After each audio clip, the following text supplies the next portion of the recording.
One of the hardest things to do as a young person, I would say, is to figure out who we are. And as people, generally, the word that we often use to describe ourselves would be personality. Originally, I thought personality was a bit too shallow to understand the true depths of who we are. But through the planning of this video, I've realized that things are quite a bit more interesting. I thought personality was more of a representation of our original selves. And while that may be true, I think it's better to say that personality is rather how we choose to present ourselves to the world at that particular point in time. In this video, I will be rather exploring the main personality or the main way you choose to present yourself to the world, and not really the side personalities or things you may develop here and there to, per se, deal with a certain situation that you may find. Now, for this video, I'll be focusing on three main points on what personality is, or well, what influences it. Going into the first one, personality is a representation of our true selves. The other two are rather just what influences that personality.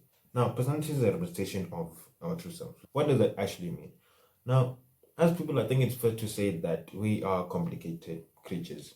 And the annoying thing I would say is that you can't find answers the same way you would if you were asking another person. So, in a direct dialogue, when you're with another person, you would talk to them, you'd have a one-on-one conversation where you ask them a question, they give you the answer directly, and you both go your separate ways.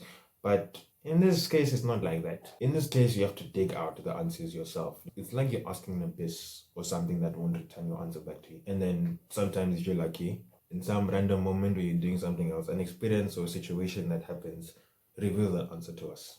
Now, while personality may be a representation of who we are or our original selves, it's, I think, rather best to say it's a representation of how much we know at that particular point in time about ourselves is what forms the personality that we have at that point in time. But say we don't actually know much about ourselves, or what happens if we know too little about ourselves? Chances are, in that case, we tend to imitate or look to other people to see what they are doing, what characteristics or what type of personalities or characters they have that we want to imitate or emulate in our own lives. And those are the things we then draw into our own lives and that we use. Now, I'm keeping that part in this section because the desire to want to go out and look at what characteristics they have that we want to bring in our own lives is in some sense a sign of our true selves, because the desire comes from inside. Now, that desire to want to go out and also figure out what characteristics we want to emulate or want to bring into our own lives or build up or develop, that in some sense is partly internal. So that's what personality is. Personality is a representation of who we are. Now, second point of focus would be our experiences. Our experiences influence our personality, and our experiences basically are guides to what to do and what not to do at a particular point in time. Based on the actions we've taken in the past, seeing the results that we have gotten, now we know, okay, based on what I did here, I got this result, so I know not to do this or to do this to get this result, and so on. It's pretty, most people have an intuition of how it works, so I won't be going too much into that. And then lastly, you have our environment, which is the third point. Our environment is what influences our personality.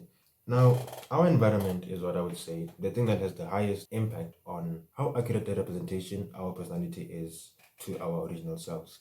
So, if we find ourselves in situations that are favorable, that we enjoy, we tend to be a lot more open to making mistakes or just being free and expressing ourselves, because then we're not going to be punished for the mistakes that we make. But if we find ourselves in an environment that isn't pleasant or that we don't enjoy, or that where we get punished for the mistakes that we make, then in that case we tend to close ourselves more, or we aren't expressing ourselves as much as we would like. And another thing that could happen is that in the attempt to make the situation a bit more favorable to ourselves, we may tend to find ourselves presenting a image or a personality that is different from the one we would normally do in a situation that is favorable to us. So throughout this video, I've said that personality is a representation. And if you're curious to learn what the real deal is, then I would suggest you click up this video where I go into the different structures of who we are. It gives you a much more structural view of how to approach yourself. But overall, personality, to close it off, I would say is that it's a middle ground between ourselves internally and the outside world. On one hand, it is how we present ourselves to the world, and on the other, it's how the outside world interacts with us, informing us of what we should continue doing and what we should not continue doing. And it depends on us whether we want to listen to those signs or not listen to those signs. But those are the two, and I would say personality is that middle ground between the two. And well, given that the conditions of our lives are continually changing, that we continue to grow, and the people around us continue to grow, then the environment as well continues to change and to grow. And given that the conditions of life in and of itself fundamentally continues to change, given that that is always changing, I think it's natural then that people's personalities change regularly, or that they take on entirely different personalities from time to time, at least from an outsider's view. Because to them, one personality, that may be the personality they were showing to you, but then they also had another personality which was a lot more accurate to them. Perhaps this situation was not favorable, or based on this situation, based on what these different factors, they made this calculation, and that is what they went with. From my standpoint, then I would say that personality is a balancing act between the many different things that happen in our lives. And given that, I think we should cut people some slack for changing personalities often. Or maybe not. That, I suppose, is up to you to decide. But what do you think? Comment down below, and I'll see you in the next one.